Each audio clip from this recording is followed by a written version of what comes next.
Now celebrating our fourth award winner today, the Phoenix Award. Famous for rising from the ashes to be born again, the Phoenix is a testament to second chance opportunities and renewal. The Phoenix Award recognizes a leader or organization who demonstrates the spirit of a phoenix in providing opportunity where opportunity is not readily found.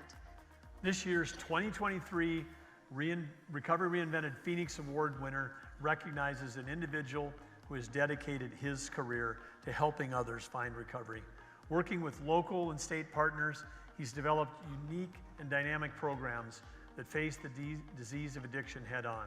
A licensed social worker and licensed addiction counselor with a master's in management, he uses his knowledge, his position, and his experience to advocate for those affected by the disease of addiction in providing, in his community, providing support as they seek recovery. In recovery himself for 30 years this past June, this individual is active in many addiction-related state and national organizations, bringing cutting-edge knowledge to Heartview and providing the best possible supports to his community. And I just have to say, when I first became First Lady, I was on the phone with him quite a bit, asking for advice, asking for direction. He's become a mentor to me, asking for his leadership, and I'm just so grateful that we have the opportunity to give him this award this year.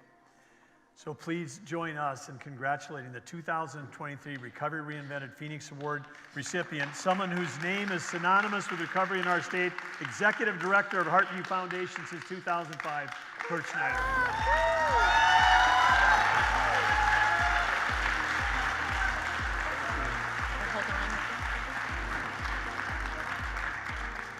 Thank you so much. I'm so deeply honored.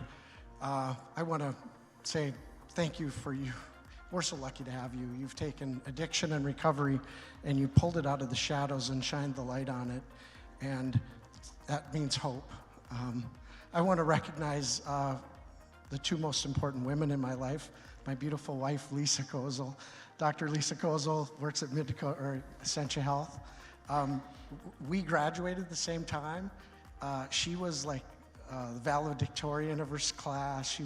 She never took an illegal drink, straight A's, no drugs. And if I would have back in the day went, "How you doing?" she would have not given me the time of day. And you know, all I got to say about that is thank God for recovery. In 10 days, we'll be married 18 years.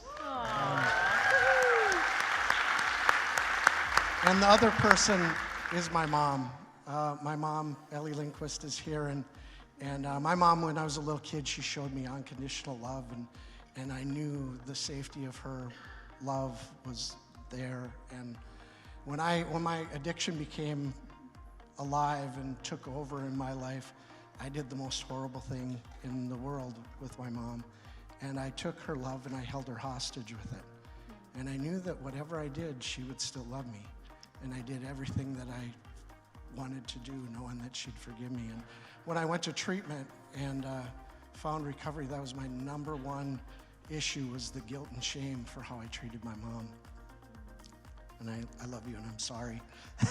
Sorry doesn't cut it. So early in recovery, I learned about something called a living amend. And a living amend is when you, each and every day, I don't drink, I don't do drugs, and I live my life based on how she raised me.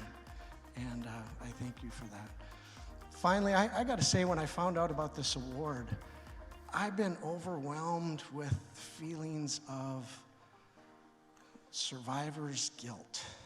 And I have to say that how lucky am I to have had 30 years of recovery, and yet we've all lost people we love. I lost my sister. I lost the gentleman who found the time to help me get sober, relapsed and died by suicide. I don't know why, you know, the people who were standing in the room were lucky enough to find the magic of recovery. But I can say this, that in my time in recovery and in my time in my role at Heartview, there's something I believe in, and it's called many pathways to recovery. And in treatment, a lot of times we have this round hole. And if you're not a round peg and you don't fit in that, sometimes you get kicked to the curb, and sometimes you even leave thinking it's your fault. And we need to make sure that we understand and recognize all those pathways to recovery. So I'm going to take this moment and I'm going to talk about some people that are still in the shadow of stigma. And those people that are still in the shadows of stigma have their pathway to recovery, and it is solidly in evidence-based best practices. And I'm talking about people that do methadone and do buprenorphine and medication-assisted treatment. And they're not allowed in our sober living homes. And there's not a lot of widespread use of this amongst our treatment providers. And there's not in our medical communities. Even though, when you go to the emergency room for an overdose, the best practice is buprenorphine. Nobody does it. You know, so I just need to stand up for those people. And finally, my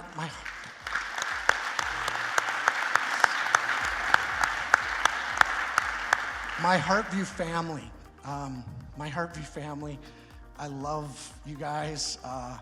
I'm so fortunate to have found a place that allowed me to be creative, and I need to say thank you for putting up with me. I'm kind of the executive director that says, wouldn't it be cool if we did this, or I got an idea, or, you know, and then we make it happen. It's just, they've helped me to bring all of our ideas up and make them a part of the journey of trying to reclaim people's lives and give them an opportunity for recovery.